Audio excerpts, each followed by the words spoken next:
Hey everybody, happy Wednesday. I hope you're doing well. I'm going to adjust my microphone just a little bit. Maybe get it out of the frame. You know, what's the point of a boom arm if it's going to be in frame? All right. I hope you're doing well. I hope you had a good long weekend. If you took the long weekend, that is. Welcome to Build Something Live, my weekly live stream. Diana, thanks so much for being here. If you are hanging out watching live in the chat, let me know. Say hello. Let me know where you're coming from. And if you have any questions, I'm going to be working on some talks that I need to do today. I'm going to lower this music a little bit. Okay. So thank you to everyone. Before we get into all of this stuff, I do want to let you know to subscribe to this channel if you want to know when I'm live. I usually schedule anywhere from a couple of hours before to a couple of days before the live stream, so you'll see it in your subscriptions.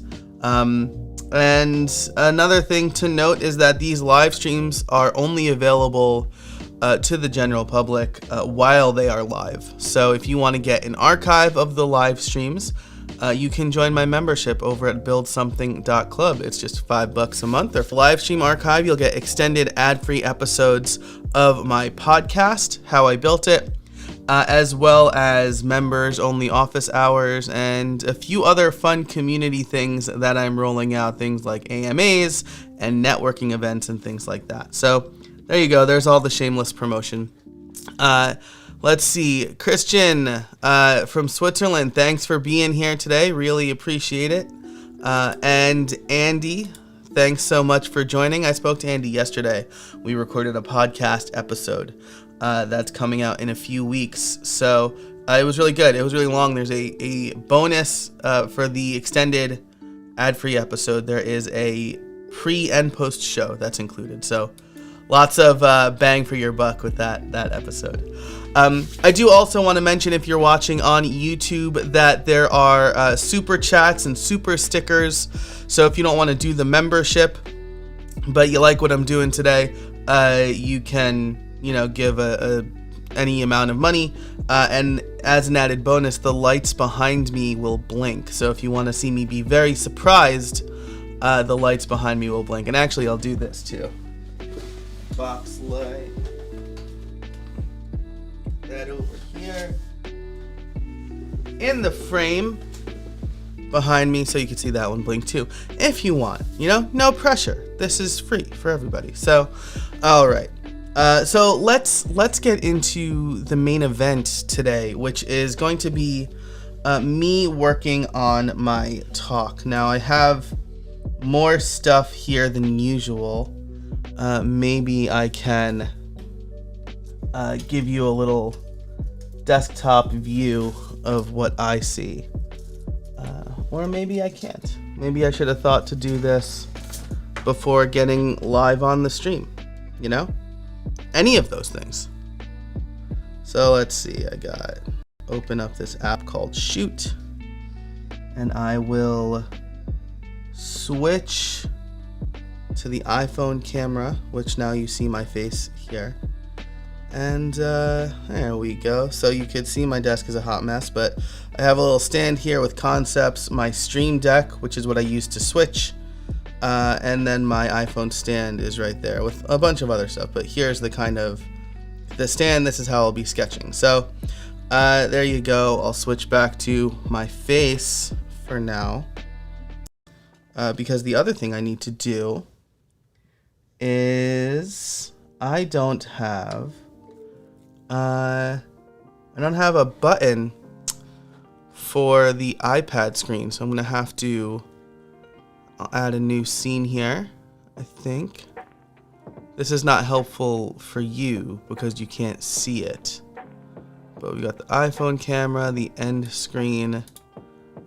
This is just called new scene. So what I'll do here is I will actually name this iPad. And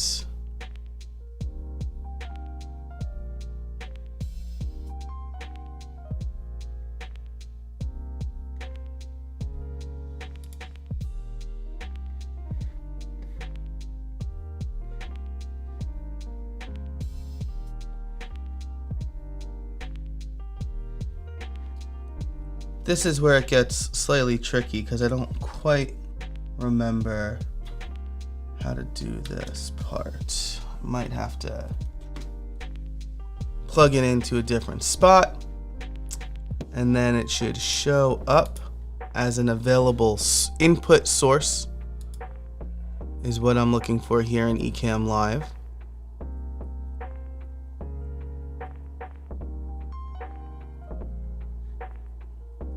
I guess, what do I have configured? Very professional here on the stream. Let's see. Nope. I definitely already have the window that I want open. I just need to... Oh yeah, there we go.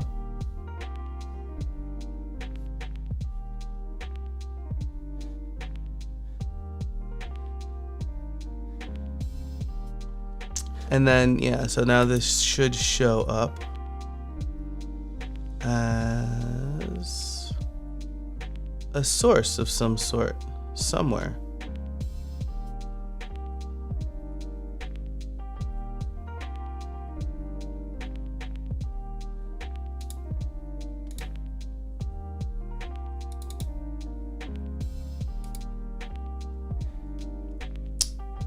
Yeah, so this is not quite what I want. I want this scene, but I can't believe I have forgotten how to do this. I just had it all set up like pretty smooth sailing for a while. And then I got a new iPad and changed a couple of things. So please bear with me. Otherwise, you know, we'll figure something out.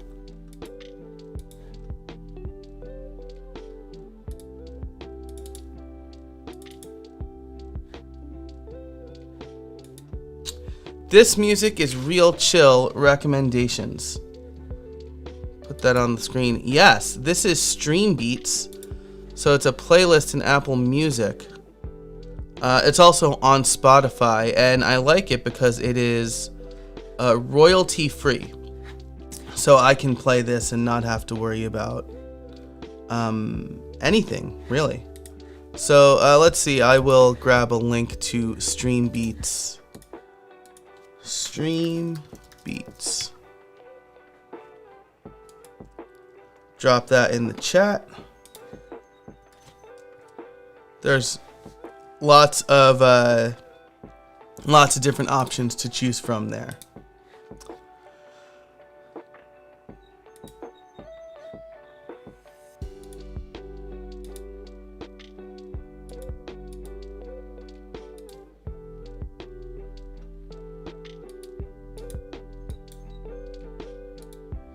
I also want to give a shout out to Andy because I've been trying.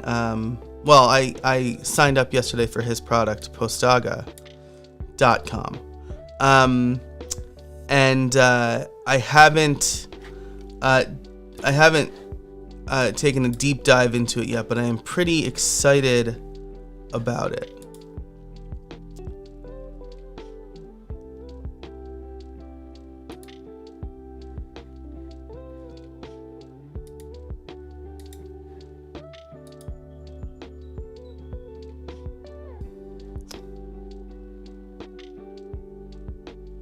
Alright,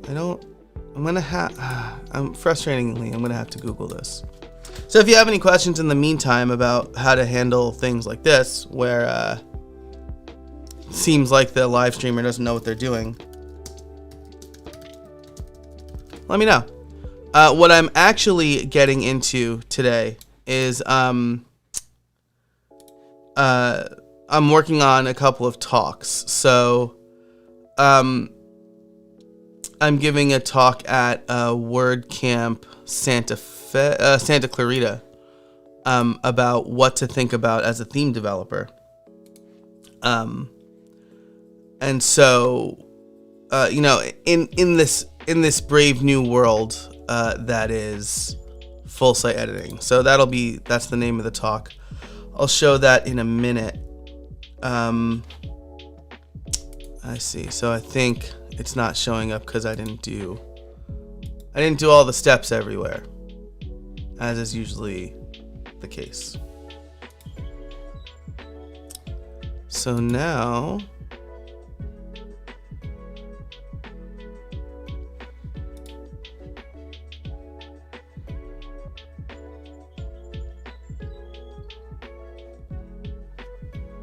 this will not work probably, right? Yeah, because there's nothing connected to it. Okay.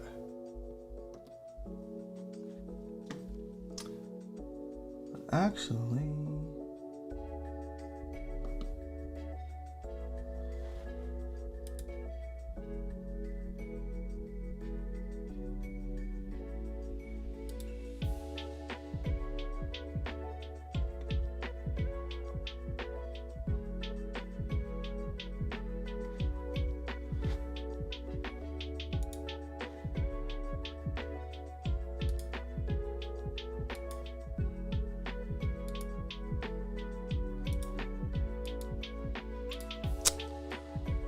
well, I will revisit this because this is not exciting. But yeah, it's just according to the instructions I'm reading, I guess.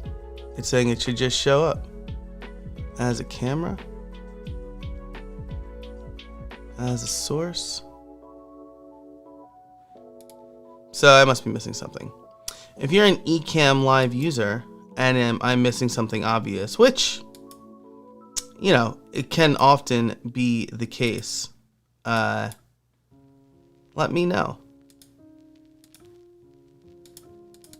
So, okay, well, in any case, I will switch to screen sharing, right? These are the instructions I'm reading. Close a bunch of these tabs.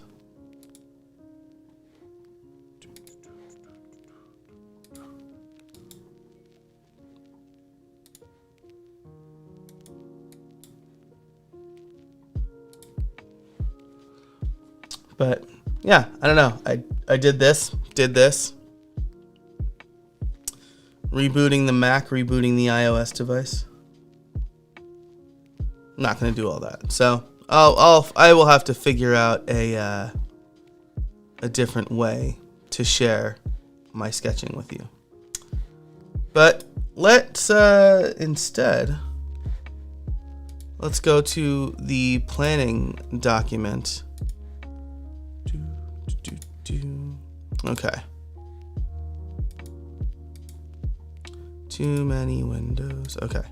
So the idea behind this talk, how theme developers should approach full site editing. This is the description. Lots of concerns around full site editing and what that means for themes and theme creators. Are they even worth building anymore? And so the general ideas I have here, Make sure to have a super lightweight theme. It should be fast and performant, even on 3G. Spend time on fonts and typography. You don't necessarily need a million options. Decision, not options. Support dark mode. So from here, I will make an outline where I always like to start with a story. And I haven't put a whole lot of thought into what exactly I want the story to be yet. But it should set up the overall point. And the point is that people are... Oh, not that one. That one is what I want. The point is that people are worried that full site editing is going to kill themes, right? So like some ideas I can add here, right? I think it Charlie and the Chocolate Factory. There was a story about a man whose machine replaced his job. And then he got a job repairing the machines. So that...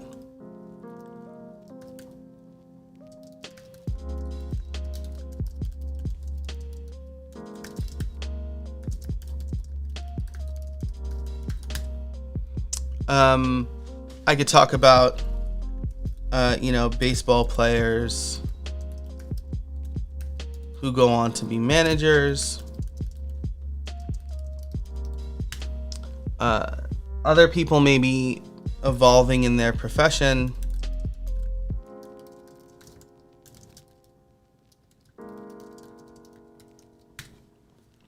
Something like that. I want to open with a story about how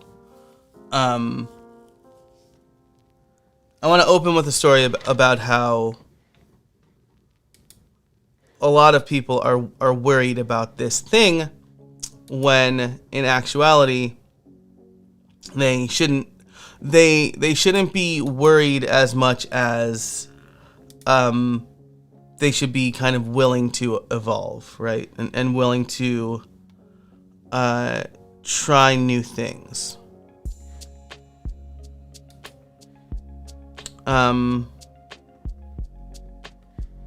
So I'll probably think about that a little bit more.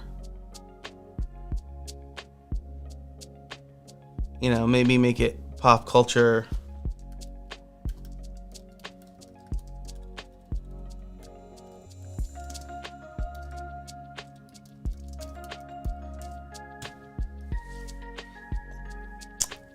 Doing something topically pop culture is dangerous, right? Because I don't want to spoil anything for anybody for the sake of the talk.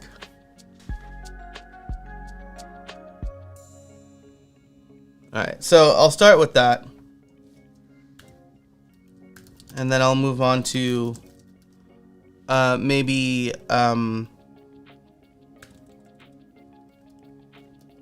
what themes are like today.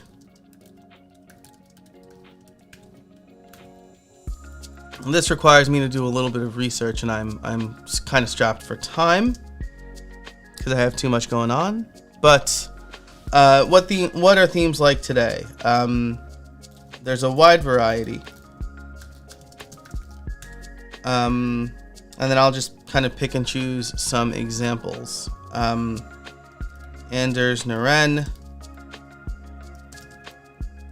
simple, elegant, easy to use. Things like Astra and Cadence. Mostly blank slates with lots of options for customization, integration, complicated but powerful. And then we have things like Studio Press, opinionated, not super customizable, but done well, And in each of these cases, well, I shouldn't say each of these cases, right? In Astra and Cadence, Astra relies generally on a page builder. Cadence, on the other hand, has its own block-based page builder. But in each of these cases, the point is these themes do most of the design and layout work for us. And there are some exceptions, right? Astra and Cadence have these like template part builders. Studio Press / Genesis has a limited, well, they have a full page template, limited posts block. That's what they have.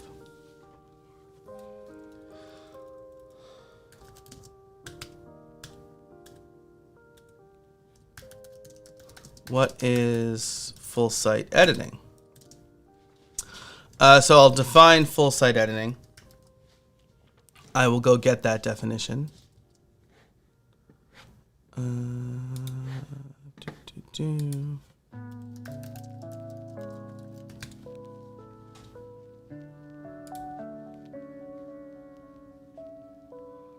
I would like to define it. Okay.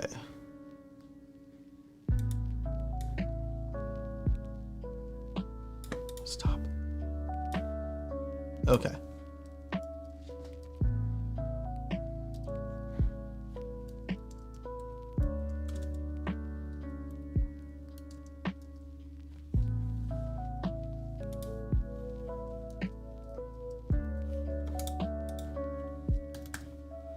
The goal of full site editing is to utilize the power of Gutenberg's block model in an editing experience beyond post or page content.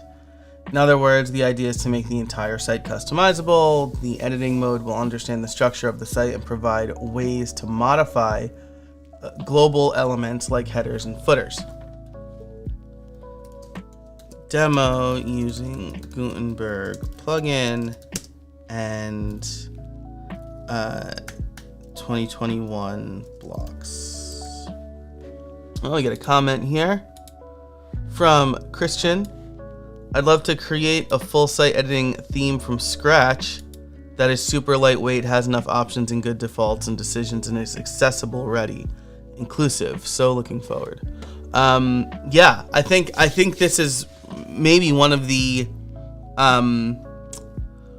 big benefits of full site editing with the block editor, right? Because the goal of the block editor and the big advantage that it has over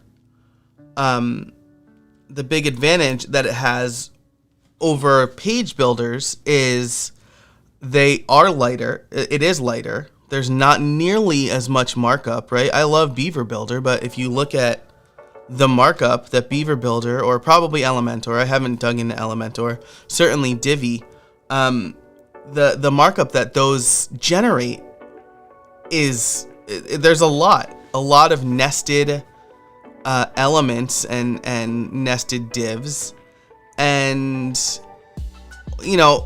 over here and there it's probably not going to have a big impact on performance, but when you really complicate the DOM, the document object model, doing anything with JavaScript is going to take longer. You're going to have to write more specific CSS to do certain things. And so the block editor has a big advantage there. And then when you have more complicated markup, it's I'm told bad for SEO. I'm not an SEO expert. I don't pretend to be one. But the more markup, the unclear the markup, the more unclear the markup, the less SEO friendly your website is. And The block editor is also, I think, WCAG AA rated accessible, which is really good. So you're starting at a good point. And so when you're using a good foundation, really good things can happen. So I'll do a demo using the Gutenberg plugin and TT1 blocks, which is 2021, but it supports full site editing. Create a header and footer, set some global styles. This should have no code.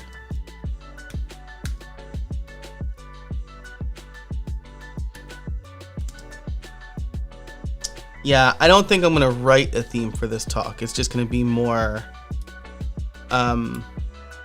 big picture stuff. Yeah, I think it'll be more big picture stuff.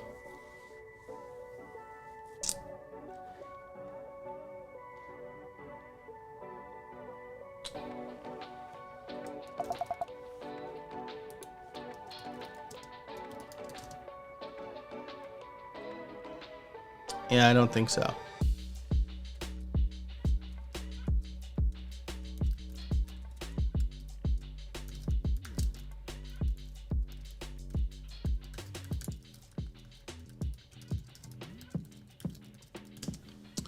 Yeah, and I mean the other thing is, right, with theme development and full site editing,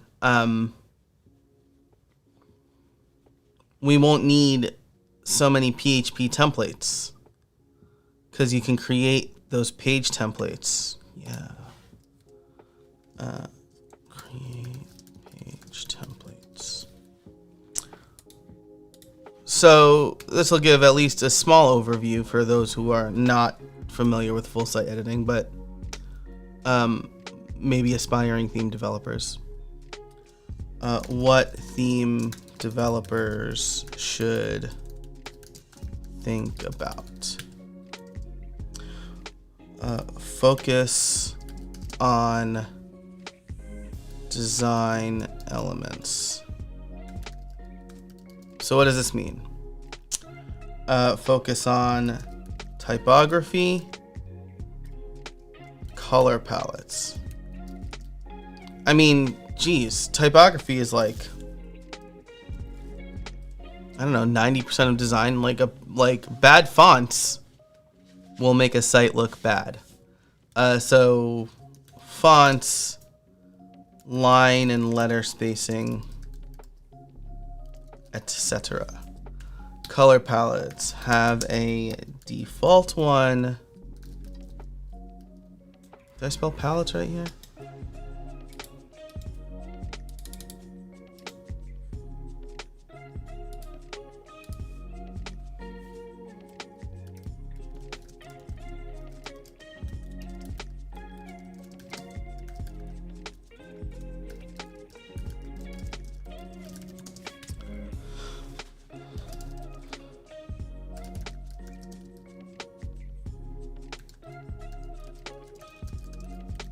Maybe generate a palette based on a color, right? Because people are also pretty bad at picking color schemes. I am.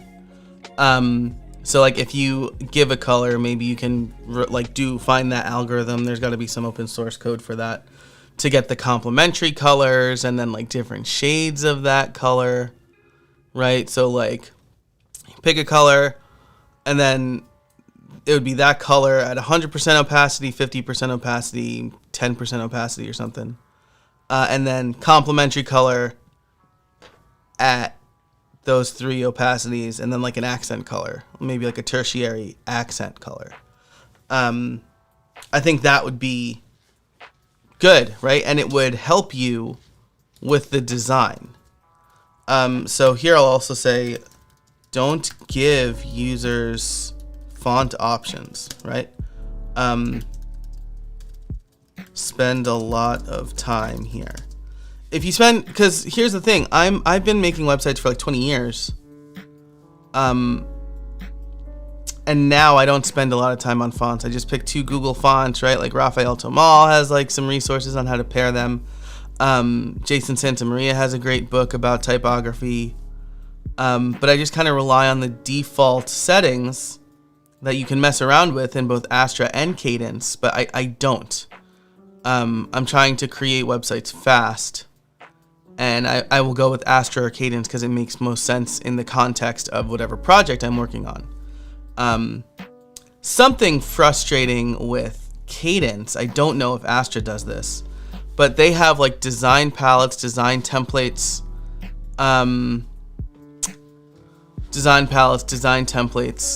and those templates use different fonts.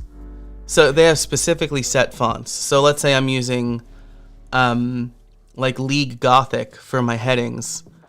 And then I use one of Kadence like out of the box design packs or design templates. And that heading is sent with like Open Sans or something. It doesn't adopt the theme's font. So you have to go through and manually change it so that you're not loading accidentally a bunch of fonts. I think that's probably a good separate video to make, like a little warning video. Maybe I'll just add that here.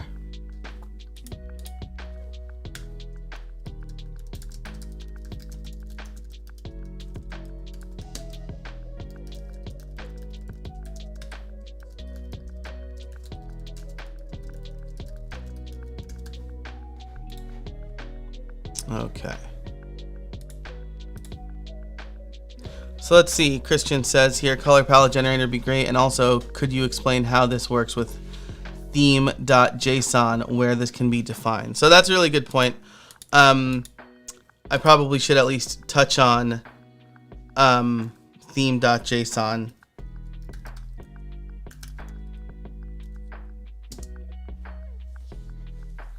Kadence, Astra, Generate, Press all have too many options in my opinion. I agree. I would agree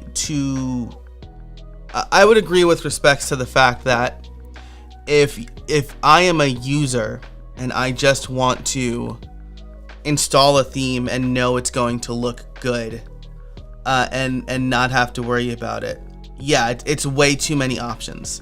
But if you are a freelance web designer, say, a site builder, a no-code website solution offerer, Astra and Kadence is probably what you want.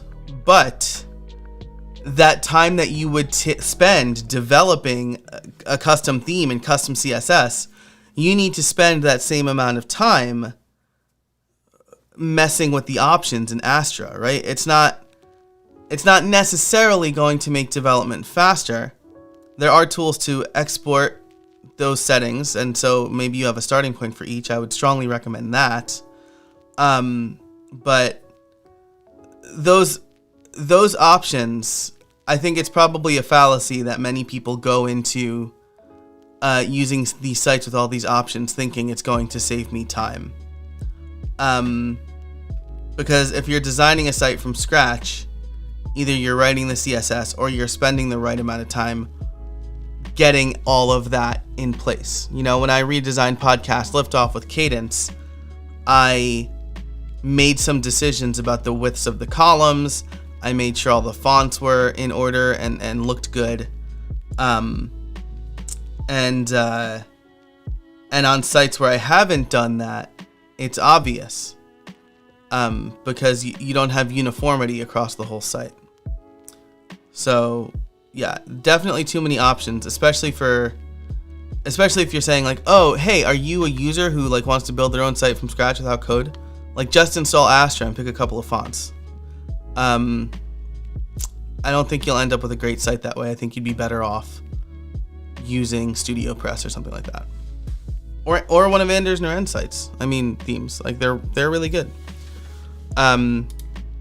So typography, color palettes, speed, lean on the block editor for speed. Don't load too much.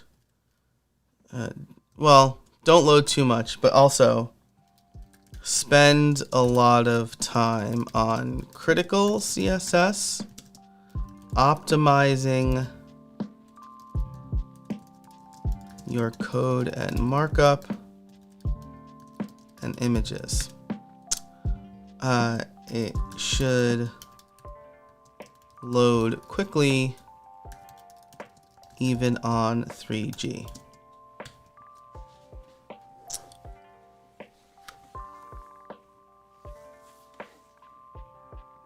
Fast and performant. Maybe in color palettes I'll include support dark mode.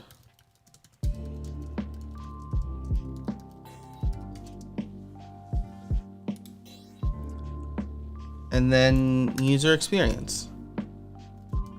Since you don't need to spend time building layouts, you can really test the theme.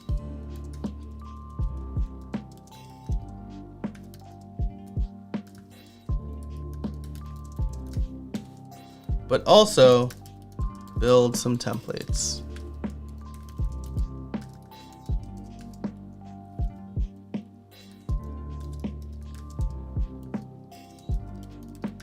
You should definitely package some block patterns in with your theme, which again doesn't require any code.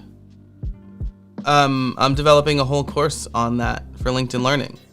Doesn't require any code. You build the blocks in the block editor, you copy the block code, and then you include it in the theme.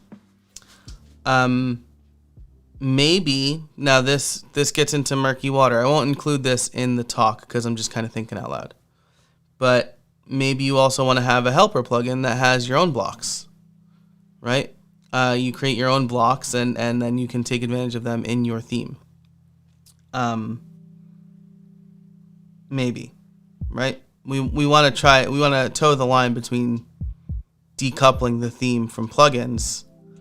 But the theme doesn't have to rely on it. You can just say, hey, I have this companion plugin that has some extra blocks and block patterns in it.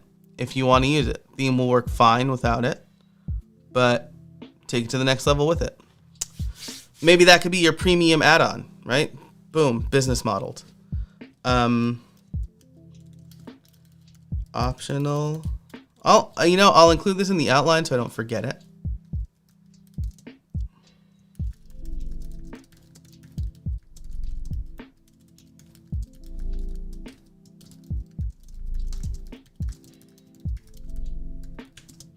All right, so your theme is free and then extra design options are paid.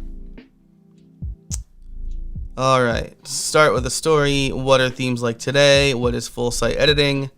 What theme developers should think about? Time to wrap up. Keep it tight. Wrapping up. Slide with bullet list of actionable advice.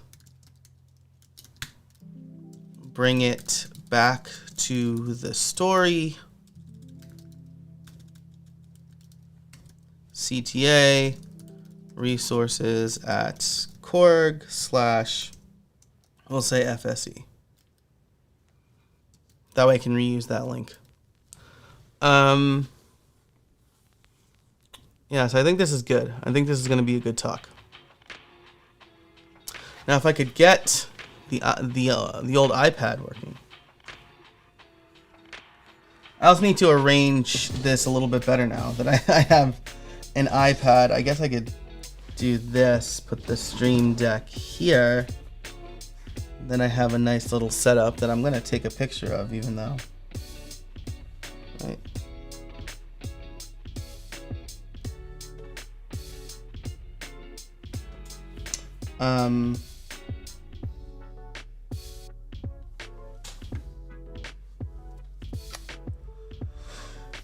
Yeah, so let me try one more time to see if I can get this working.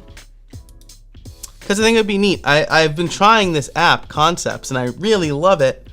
And so I would love if I could show it to you.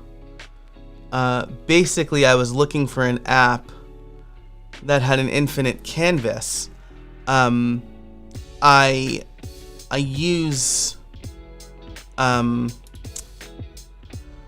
what do I use? I use GoodNotes for note taking. I use GoodNotes for note taking, but there's no infinite camera option in GoodNotes. You know what? Let me do this.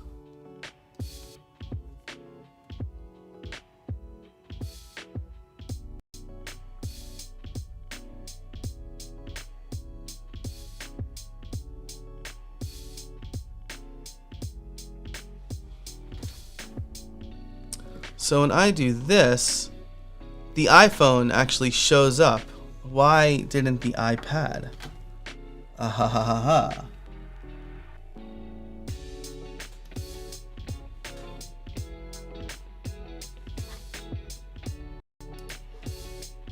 Oh. Well, daggum. That wasn't showing up before. So here we go. Awesome. I'm pumped now. Should I put my face in the bottom here? Yeah, okay. Can I move? No, I can't move this. Yeah. Okay. So here's concepts.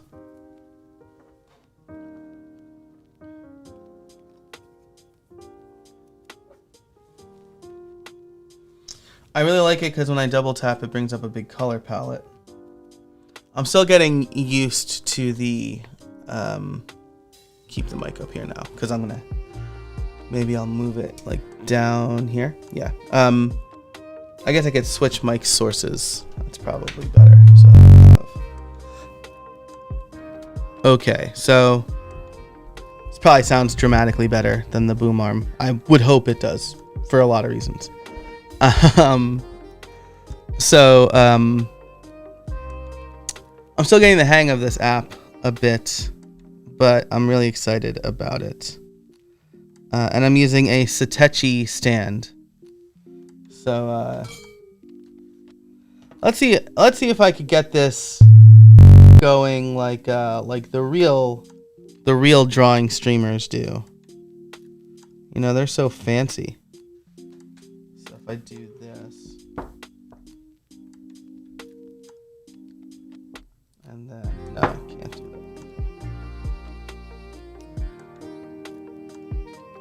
that. Welcome, you are experimenting with me.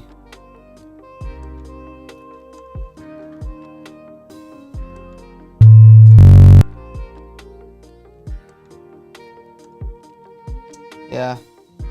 Oh, there we go. So let's see if I can add this to the scene. No, that just switches the scene. Oh, that's like a split screen view. I don't like that at all.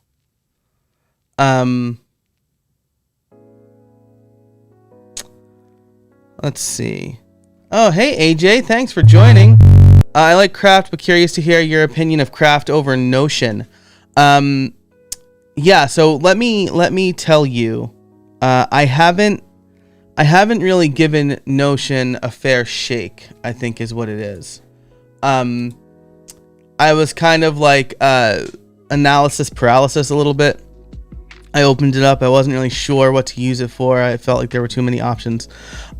With Craft, I was able to just open it and start writing in Markdown, and it was a clearer structure to me. So you have folders and you have documents in those folders. And then as I started using it more, I thought, oh wow, this is cool. I can add like cards, right? So if I go to general ideas for live stream, I have these cards, and they're not their own pages, but they're like their own discrete sections, and it really just kind of jives with the way I've been thinking a lot more. So the thing that I hope Craft integrates soon, there are two things. One is Zapier integration because once I have Zapier integration, I will be able to ditch Evernote. And the other is support for tables. So they just added support for complicated equations, which is neat. So if I'll just go to the inbox. I moved my keyboard. So if I, kind of want to do an equation.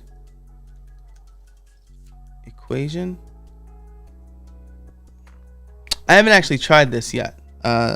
E equals mc squared. Type equation, right? So E equals mc squared. Neat. So you have this, and then I guess I should probably know the appropriate keys to add special characters and things. But yeah, I thought that was pretty cool. So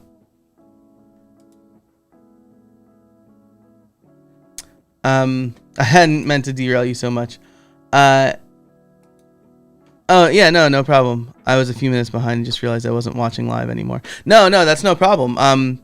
The live streams are primarily for answering questions. Because if I could just do a video on how I use concepts, but I figure I'll work in the open, and if anybody has questions about my workflow, those are what I want to answer. So, thank you, AJ, for your question and for being here. I appreciate it. So let's see. I did not. There we go. I need to make this a button. I need to make this a button on my Stream Deck now. So, let me get rid of. Let me get rid of my face. Next time, I think I do have the iPad camera set up here.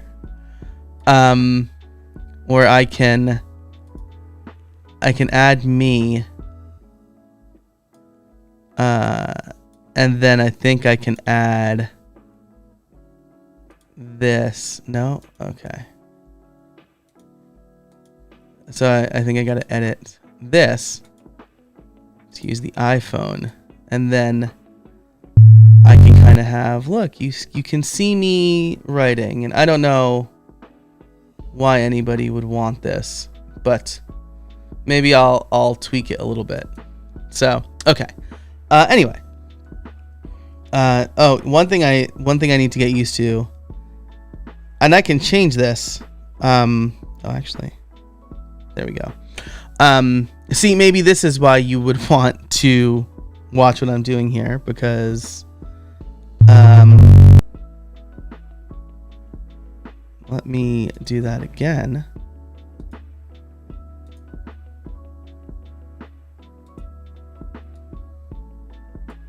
So I can get rid of my face is what I could do. And then just kind of have this view here. And maybe I'll get the switch pod and have more of an overhead cam situation. But when I scribble something, I can I can just tap with 2 fingers to undo it. And I think 3 fingers to redo it. So that I'll have to get used to a little bit. But okay, so we've got what theme developers should think about.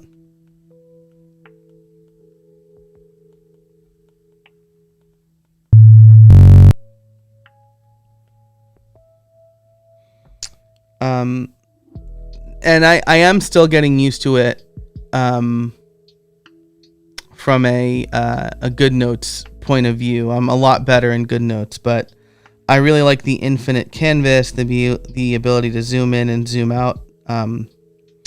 Actually, if I show you a document I've already created here, I did this kind of membership flow, because I have kind of 3 different offerings that I want to filter into various communities. And so then I have kind of where they go, how they work, what content I'm going to make available to them, and then like a to-do list. And I really enjoyed using concepts for this because of the infinite canvas.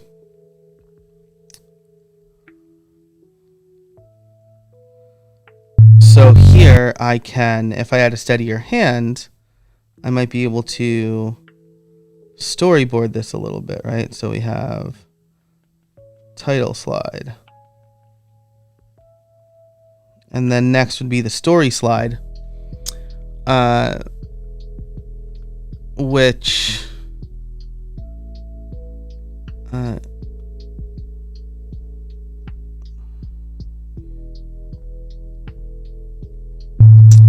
I would want to have, some related image.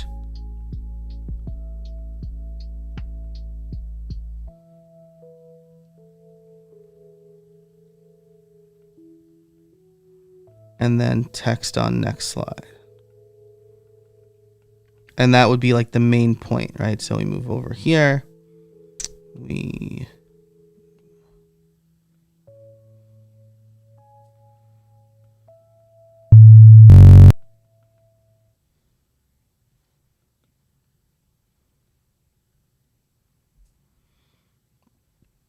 And then we would move into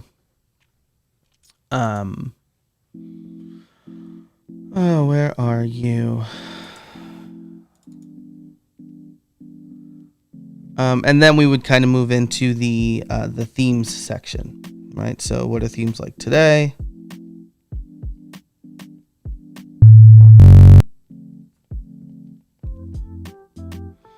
And then probably I'd have mostly images here, right? So maybe I have one of,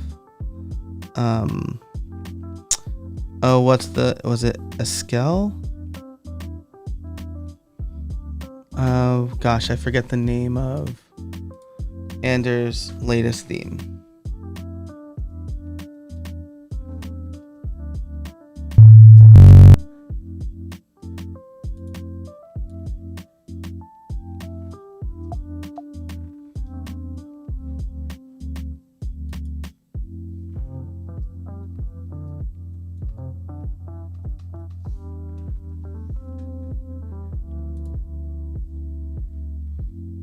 Gosh, he does great work. Oh, you can't see what I'm looking at right now. Switch to my screen.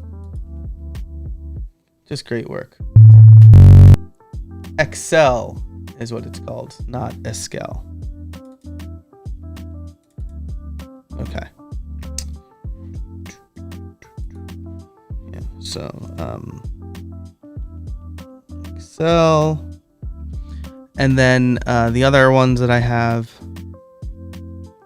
Now, the other thing I would generally want to do, but do not have time to do, is send these slides over to Design Pickle, so that they can actually create the presentation.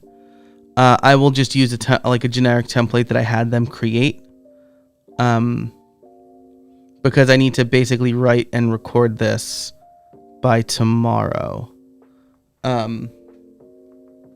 Which is totally my bad. Obviously. And if I had planned ahead, it was really like, I agreed to it so long ago, and then I kind of forgot. I didn't have it marked on my calendar, and then I got super busy. So we have Excel, Astra, and maybe a feature list here, right? So I'll zoom in, undo that, pick a different color here. Let's do the color palette. And let's go here.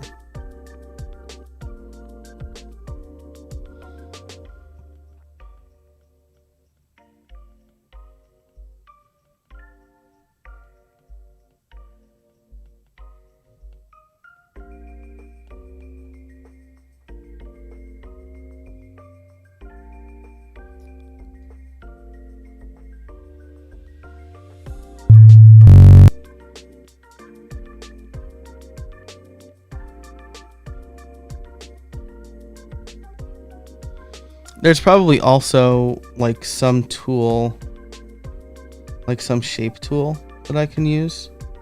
What?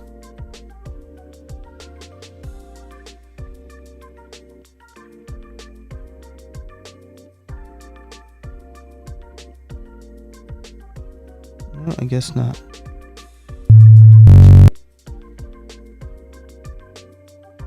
I mean, I say I guess not, but probably there is. Anyway, that's neither here nor there. And then we have cadence. And then same thing.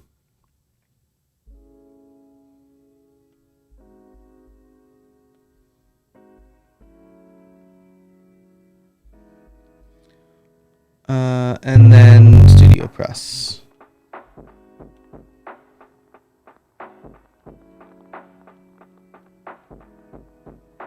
And I'll go through these quickly, kind of making my points. And then next is what is full site editing?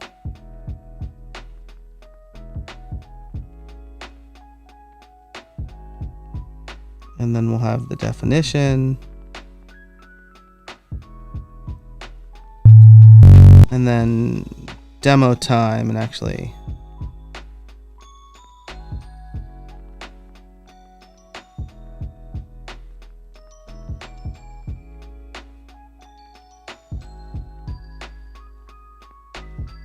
so at this point I would cut to a pre-recorded demo of using everything. And then starter code. All right, and then from there, it's just going to be, you know, the main thread.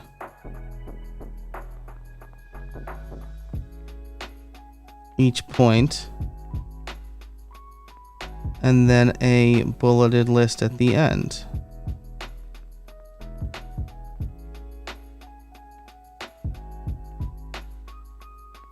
What color did I just recently use? I just selected it.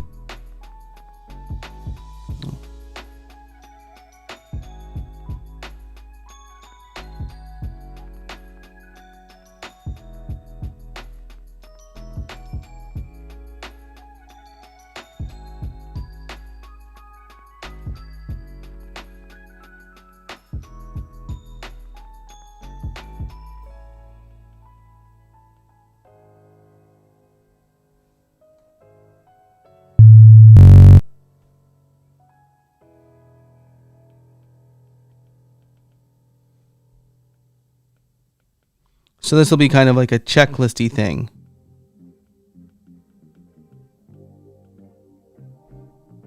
And then we'll have optional, plugin, add-on, and then we'll have the wrap-up.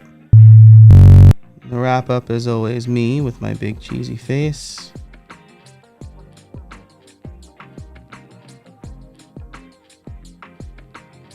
I'm Joe Casabona. The link. And then my tagline, helping creators create more easily. All right, and that's basically, here's our talk. Storyboarded out-ish. Not the way Walt would have envisioned it, I imagine. But yeah, so from here, my plan is to create the slides. Let me, so you can actually hear me. Yeah, my plan from here is to create the slides in Keynote. I will use Ecamm Live to record everything so I can easily switch between the slides and my face. Make it a little bit more dynamic, and then I will bump in a pre-recorded demo that between you and me, I'll probably also include that demo in my course. right? Because this is really good preparation for my course. So I think I'm going to leave it there. Thank you, everybody, for joining. Thanks for muddling through the technical difficulties with me. I hope you learned something. If you have any questions, let me know. Don't forget to subscribe and join the Build Something Club if you so desire. But until next time, get out there and build something.